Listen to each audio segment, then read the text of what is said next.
Emily Foster and Rachel Langley were inseparable, best friends since childhood, the kind of pair people envied for their bond.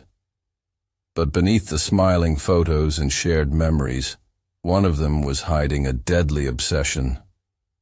What began as friendship ended in betrayal, murder, and a chilling plan that almost worked. This is the true story of how Emily killed the person she claimed to love most, and nearly got away with it. Emily Foster and Rachel Langley met when they were 7 years old, during a second-grade art class where they had to share a box of crayons. From that small moment grew a friendship that everyone in Clearwater Hills came to recognize. By the time they reached high school, they were known as a packaged deal. Emily and Rachel, Rachel and Emily. They did everything together. Cheerleading, practice, sleepovers, summer vacations with each other's families, and late-night phone calls about boys, dreams, and fears. In pictures, Rachel always stood front and center, flashing her confident smile. Emily stood beside her, sometimes smiling too, sometimes half hidden behind Rachel's shoulder. People said they were lucky to have each other, and maybe that was true for a while. Rachel had a magnetic personality. She lit up rooms, made friends, easily, and breezed through life with the kind of ease that made others admire her. Emily was quieter, more cautious. She was thoughtful and observant, a good listener, and loyal to a fault. But slowly, over the years, those differences created cracks. Emily began to feel like she was always following Rachel's lead. Rachel was the one who got voted homecoming queen, got accepted into the top universities, and later landed a prestigious marketing job in the city. Emily, despite working just as hard, always came second. She tried to act like it didn't bother her, but inside, the bitterness grew. By the time they were in their 20s, they had moved into the same apartment building, Rachel in a bright, modern corner unit with large windows, Emily in a smaller space downstairs. They commuted together, shared lunch breaks, and went to the same happy hours.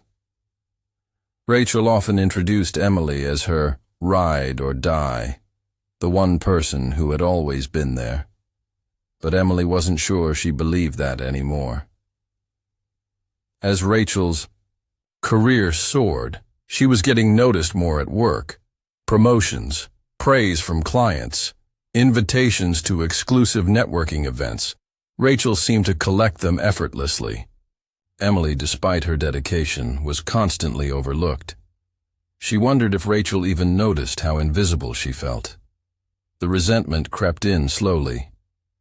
It started with small things, Rachel forgetting to invite Emily to a lunch with colleagues, borrowing Emily's jacket and not returning it, telling stories that made Emily look silly in front of others.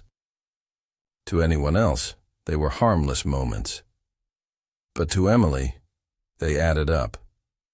She began to feel like Rachel didn't respect her, maybe didn't even really like her. But she couldn't say anything. How could she? Rachel was her best friend, and if she brought it up, she'd look jealous or petty. So she smiled and nodded and told herself she was imagining it. Over time, the mask became harder to wear. Emily started journaling to vent her feelings, writing page after page about how Rachel made her feel small. She stopped attending some social events, claiming she was tired or busy.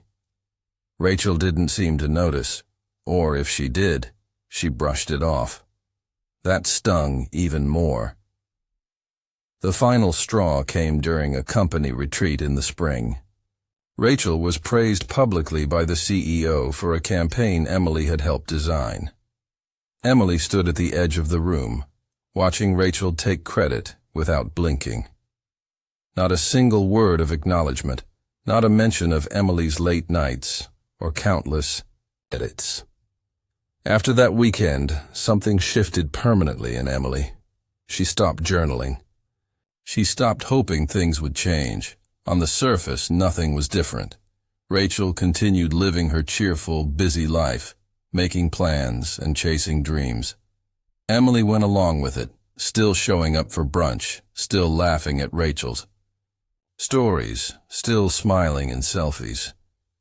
But underneath, she was planning something. She started paying closer attention to Rachel's routines, when she left the apartment, where she went after work, who she talked to. She memorized the layout of Rachel's place, noticed the places she hid spare keys, learned the passcode to her phone by watching her fingers. It didn't feel real at first. It felt like a fantasy, something she thought about late at night while staring at the ceiling. But the more she imagined it, the more it began to feel like a solution. If Rachel was the source of all her pain, then removing Rachel would fix it. That's what she convinced herself. That was the story she repeated in her mind, again and again, until it no longer sounded wrong. She even researched past cases, stories of people who had disappeared, crimes that had gone unsolved. She read about police procedures, about how investigations worked, about how long it took before someone was declared missing. It became her obsession. She still went to work, still smiled at Rachel, still played the role of best friend. But every move she made was now calculated. There were moments when she hesitated. Late at night, when Rachel sent her a funny video or thanked her for being such a good friend, Emily felt a flicker of guilt, but it never lasted. She told herself Rachel had brought it on herself, that she had taken too much for too long, and this was justice. No one suspected a thing. Emily's social media still showed the perfect friendship. Their co-workers still thought they were inseparable. Rachel's family still welcomed Emily like one of their own. It was almost too easy. Emily had spent years studying Rachel, knowing her better than anyone else. She knew how to mimic concern, how to cry on command, how to pretend to care. And she knew that if she played her cards right, she could get away with it. The only question was when. The opportunity would come eventually. Emily was sure of that. All she had to do was wait. She could be patient. After all, she had waited this long. And when the time came, no one would ever suspect her. The perfect friendship had become the perfect cover. Rachel Langley was known for being reliable. She never missed work without notice, always responded to texts within a few hours, and had a calendar packed with appointments, events, and plans for the future. So when she didn't show up to her 10 a.m. client meeting on Monday, people immediately noticed. At first, co-workers assumed she had mixed up her schedule, but as the hours passed and no one could reach her, concern spread quickly. Her phone went straight to voicemail. Texts remained unread.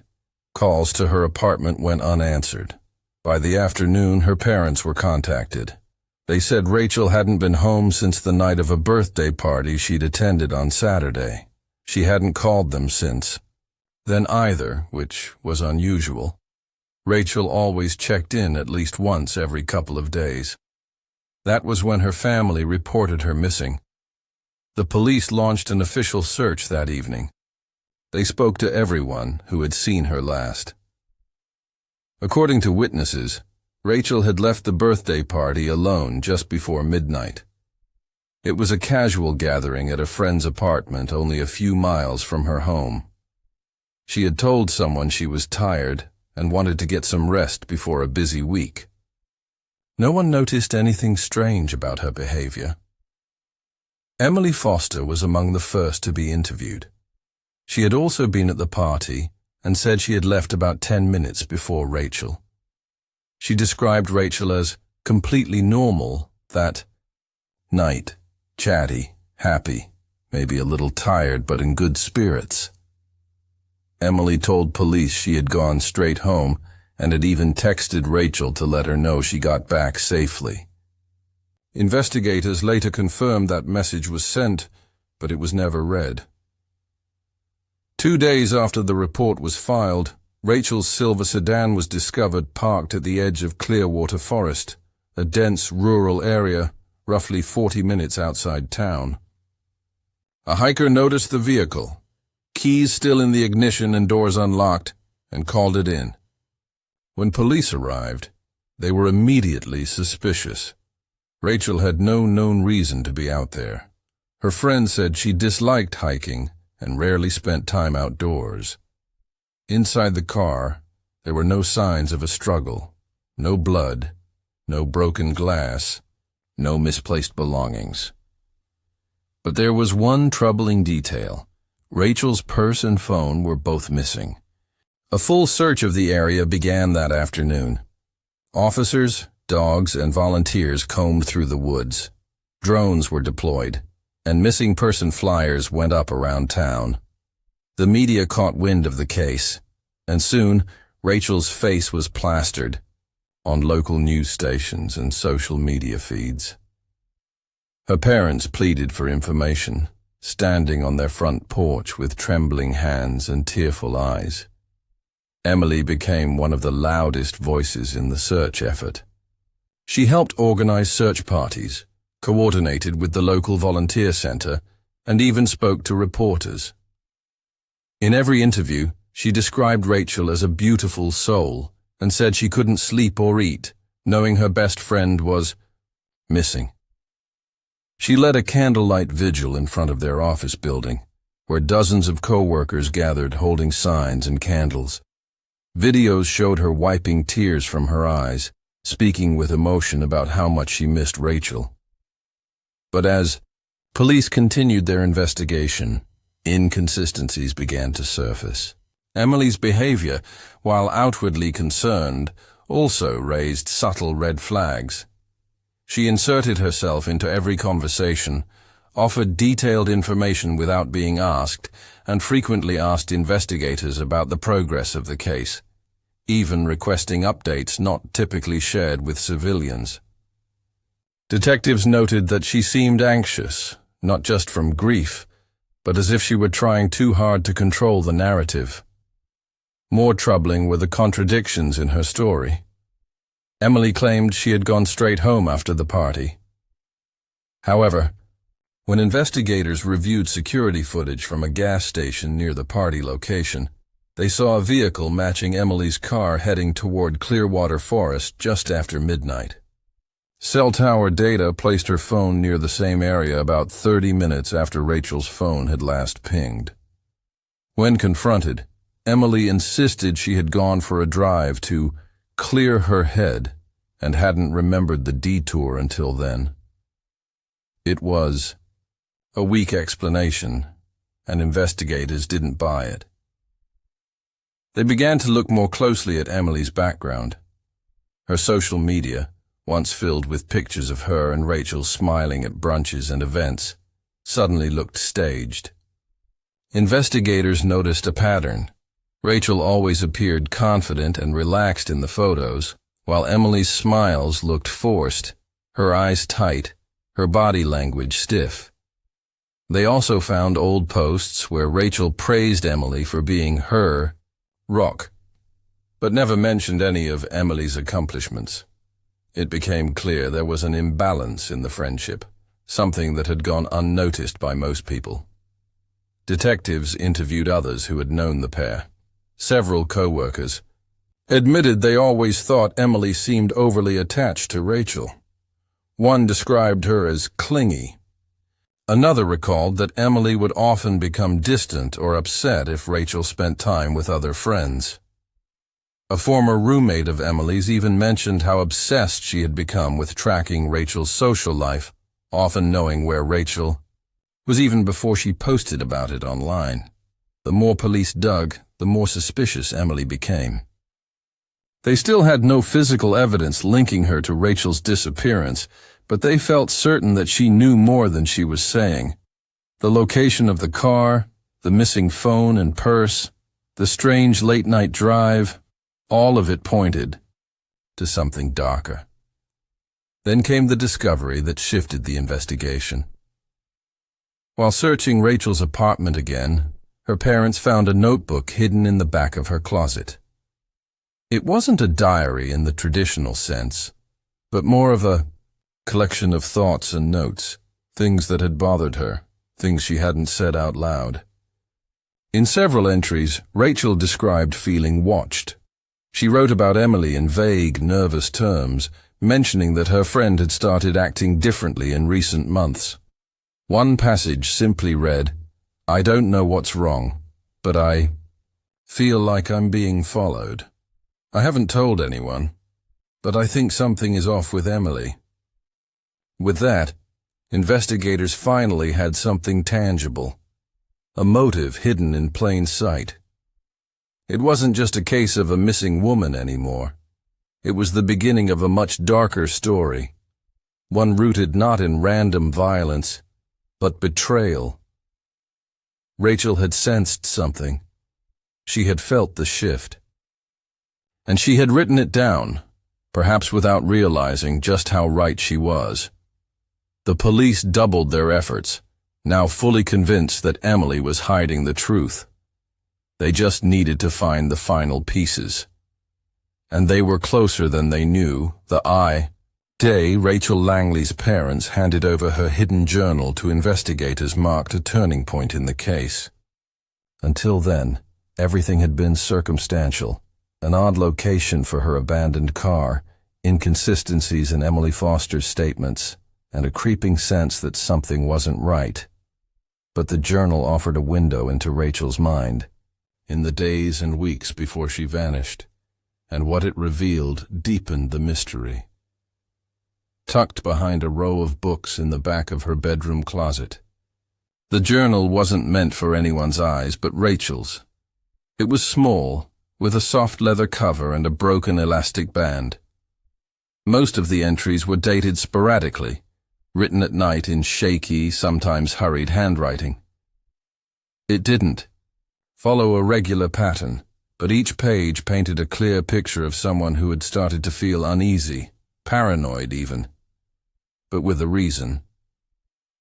Rachel didn't write about fear in dramatic terms. Instead, her words were careful, measured. She noted specific things that stood out to her. Her bedroom door being slightly open when she swore she had closed it. Her phone ringing with no one on the other end. Messages deleted from her inbox that she didn't remember erasing. At first, she thought she was just stressed. But as the entries continued, a name began to appear more frequently. Emily.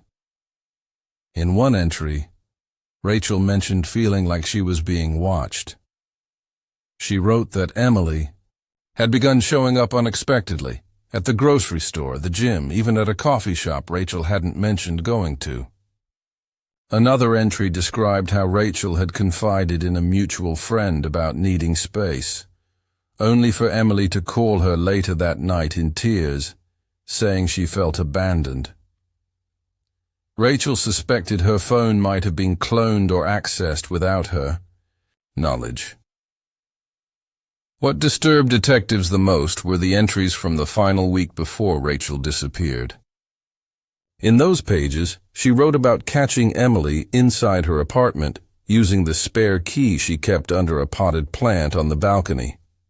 Rachel had brushed it off at the time. Emily claimed she needed to borrow a book, but something about the encounter felt rehearsed. "She looked at me like I was a stranger," Rachel wrote. "Like she was trying to memorize my face." Armed with the journal, investigators obtained a warrant to search Emily Foster's apartment and car. The search began early one morning while Emily was at work. What they found inside the apartment left no room for doubt. In her bedroom closet, behind a row of winter coats, they discovered a locked metal box. Inside were items that belonged to Rachel, personal things that had never been reported missing but were unmistakably hers. There was a necklace Rachel wore often, a half-used tube of her favorite lipstick, a concert ticket stub from a show only she had attended. These weren't souvenirs a friend would keep. They were tokens. More chilling was a worn notebook that closely mirrored Rachel's journal. This one belonged to Emily. Each page contained notes about Rachel, her daily schedule, places she visited, names of people she interacted with, and even times she left and returned home. It was a surveillance log, detailed and obsessive. Detectives also found a printed map of Clearwater Forest with certain trails marked in red ink, and a sticky note attached that read, "No cameras here." In Emily's car trunk, forensic teams uncovered a roll of duct tape, a pair of gloves, and a flashlight. None of it was illegal, but in the context of everything else, the implications were sinister. Perhaps most damning was a pair of muddy boots found near her laundry basket. Soil samples from the boots were compared with dirt collected near Rachel's abandoned car. The match was undeniable. They came from the same remote stretch of forest. When Emily was brought in for questioning again, detectives confronted her with the evidence. She didn't break down or confess. Instead, she remained calm, even cooperative. She claimed the notebook was just a strange habit she'd developed from being overly organized. The map was from a hiking trip she'd taken months earlier. The necklace was, she said, a birthday gift Rachel had left behind at her place. The excuses sounded prepared. Investigators couldn't help but notice her coldness. There was no emotion when she was told Rachel's family believed she was dead. No visible fear when they explained the charges they were preparing. Her demeanor was eerie, like someone observing the situation from a distance, not someone living inside it. While they didn't have a body, the amount of circumstantial and physical evidence continued to mount. Prosecutors began building a case, focusing on obsession, betrayal, and manipulation. But the lack of a body meant they needed one final piece to push the case forward with confidence. 2 weeks after the search of Emily's apartment, investigators returned to Clearwater Forest for a more thorough examination. Dogs picked up a scent near an overgrown trail that had been previously overlooked. About half a mile into the woods, under a pile of brush and leaves, they found a shallow grave. The body was partially decomposed, wrapped in a dark jacket and plastic sheet. Dental records confirmed it was Rachel Langley. Her hands were bound. The autopsy revealed blunt force trauma to the back of her head, as well as signs of strangulation. It was a violent end. DNA samples taken from beneath Rachel's fingernails matched Emily Foster. It was the confirmation detectives had waited for. They now had a body, a cause of death, and forensic evidence tying Emily to the scene. The motive had already been written in Rachel's own words. It was jealousy, control, and a slow-burning resentment that had festered until it turned deadly. The arrest was made quietly in the early hours of the morning. Emily didn't resist. She didn't cry or plead. She simply asked if she could bring her coat.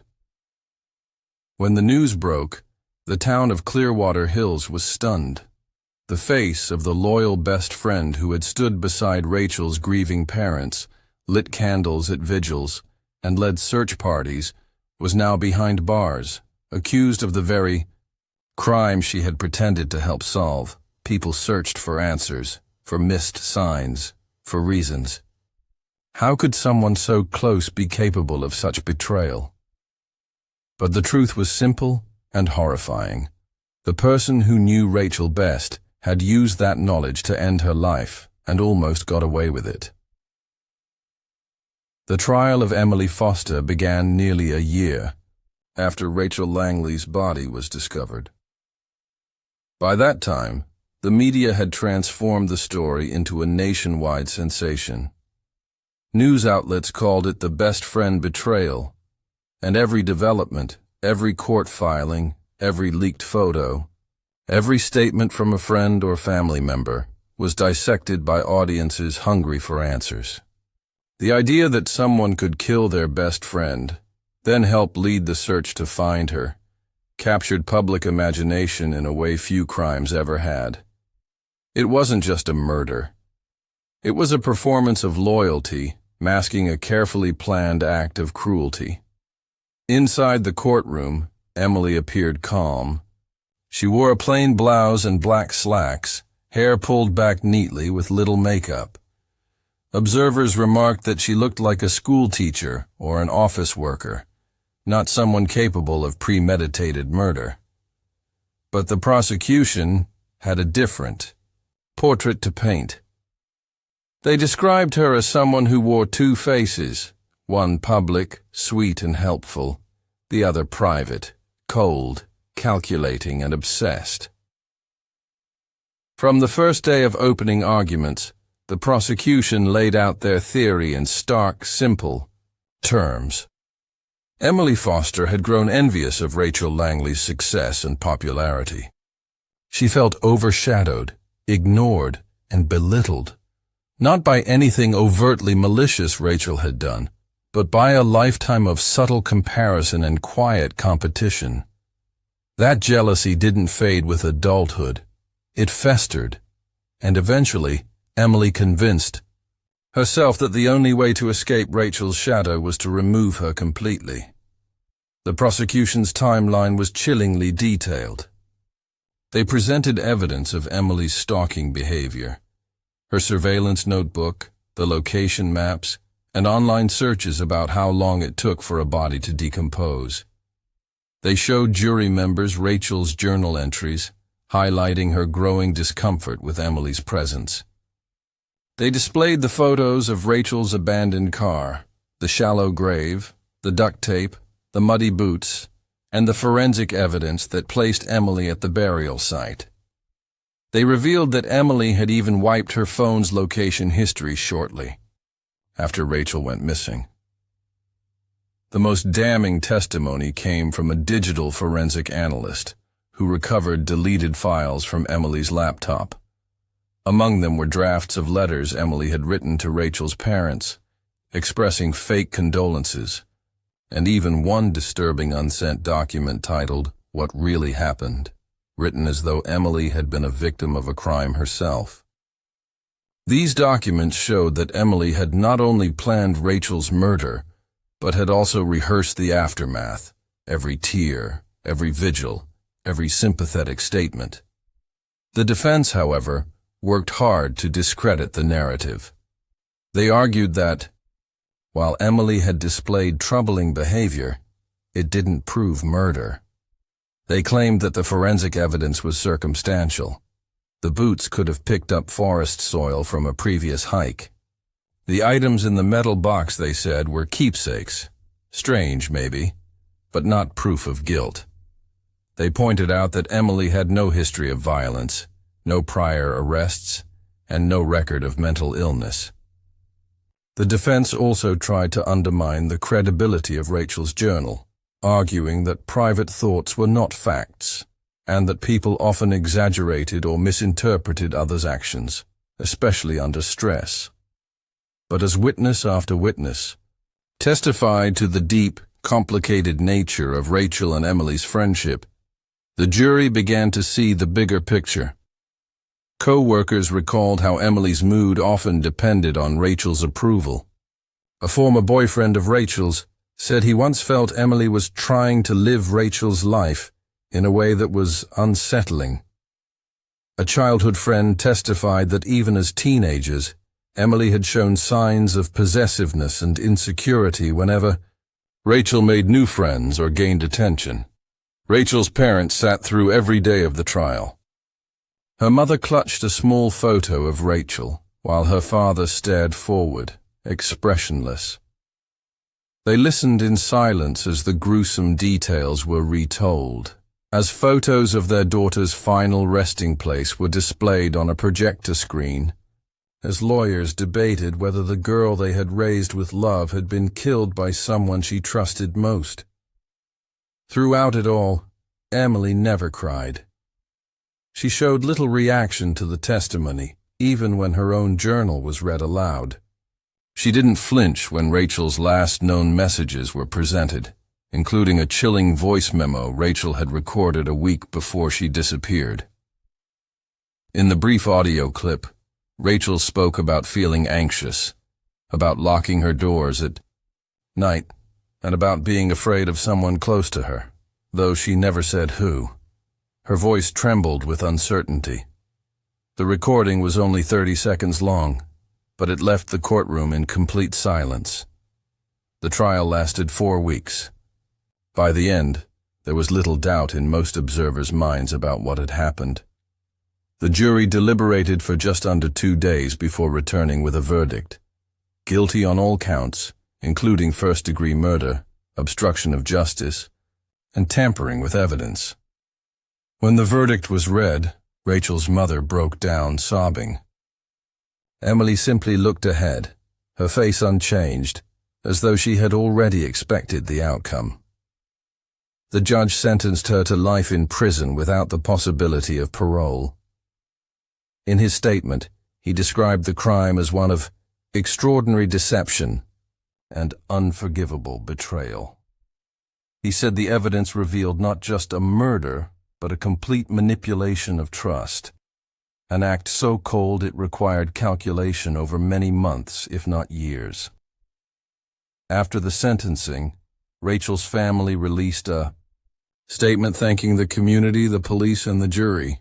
They said they hoped Rachel's story would be remembered not just for how she died, but for how she lived, with warmth, kindness, and a deep love for others. They established a scholarship in her name to support young women studying journalism. Rachel's original dream before she moved into marketing, the town of Clearwater Hills would never forget what happened. The house where Rachel once lived remained vacant. The office building where she and Emily had worked together struggled to return to normal. Friends who had known both women said they still felt conflicted. How could someone they trusted, someone who smiled and joked and showed up for birthdays, be capable of such evil? In the end, Emily Foster's greatest weapon had been her ability to blend in, to act, to pretend. For years, she hid her resentment behind a friendship that looked perfect from the outside. But beneath the surface, something darker had been growing. And when it finally emerged, it took a life and nearly fooled everyone. In the months following Emily Foster's conviction, life in Clearwater Hills began to settle. But the shadows of what had happened lingered. Rachel Langley's death wasn't just a local tragedy.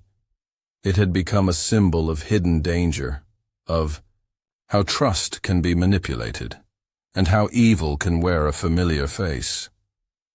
The community that once prided itself on closeness now looked at relationships more carefully. People asked themselves who they could truly trust. And for many who had known Rachel and Emily, that answer didn't come easily. Rachel's family tried to heal in private.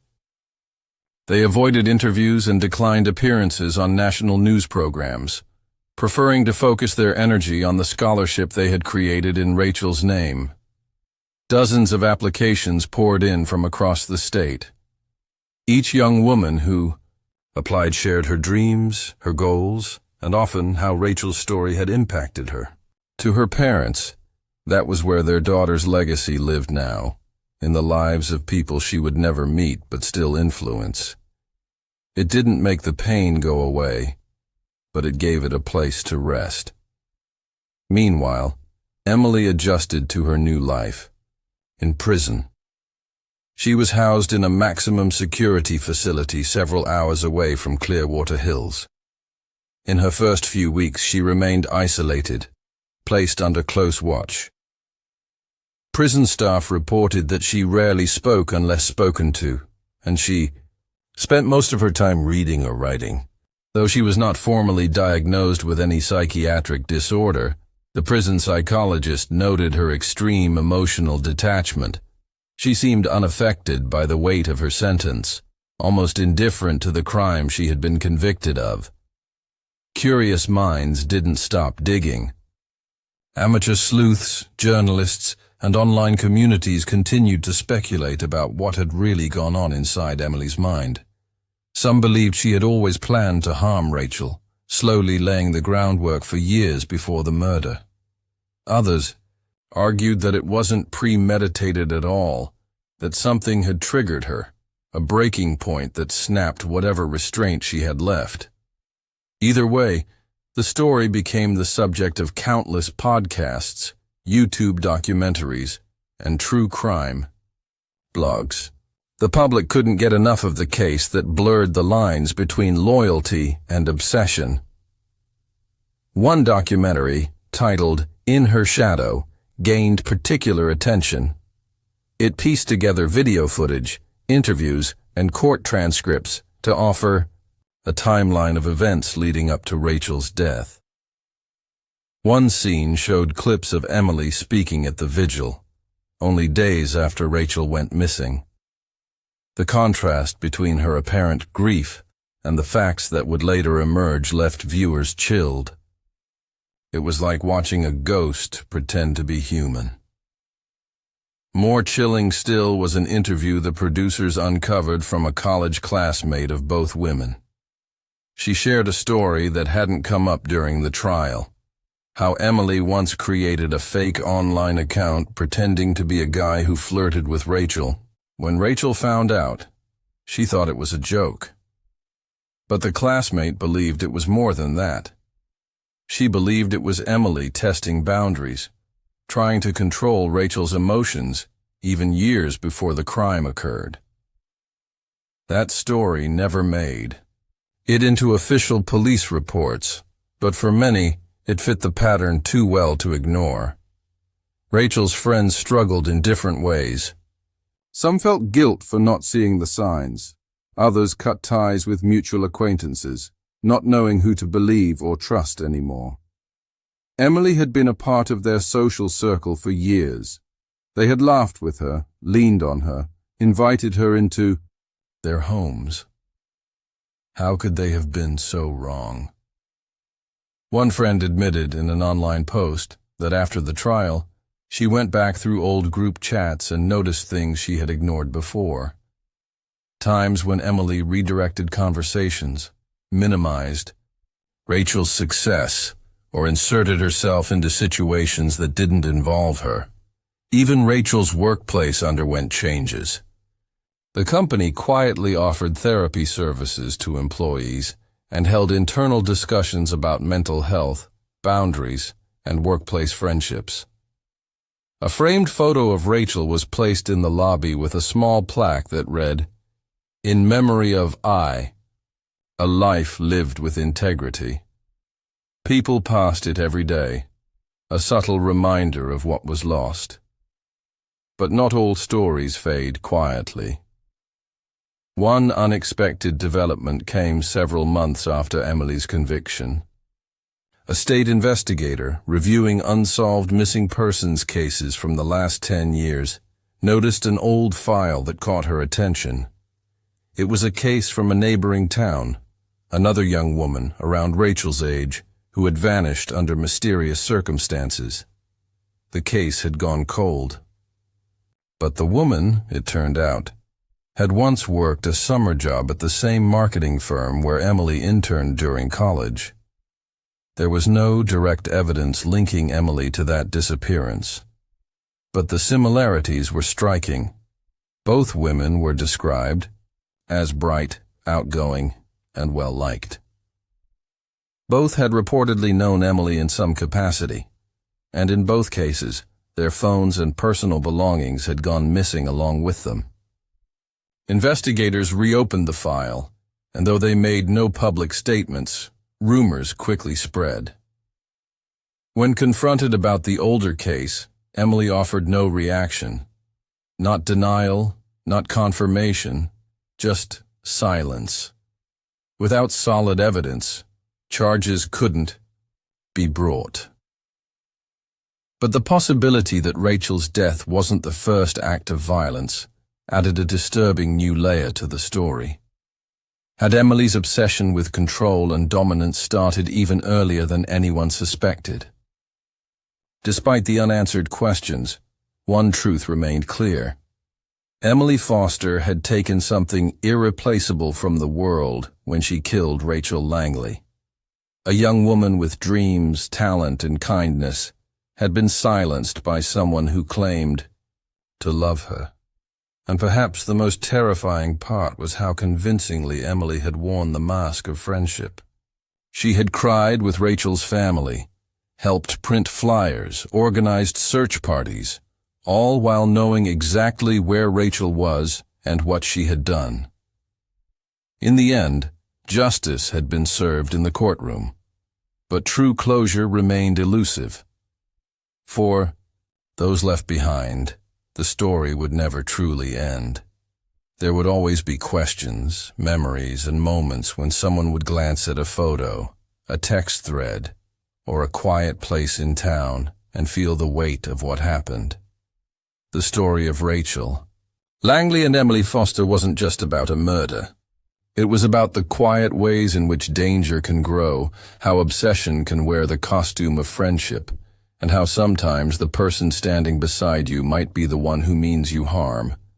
And though Emily nearly got away with it, she hadn't. In the end, Rachel's voice, through her journal, her instincts, her life, had spoken louder than Emily's silence. And that voice, though quiet now, would never be forgotten.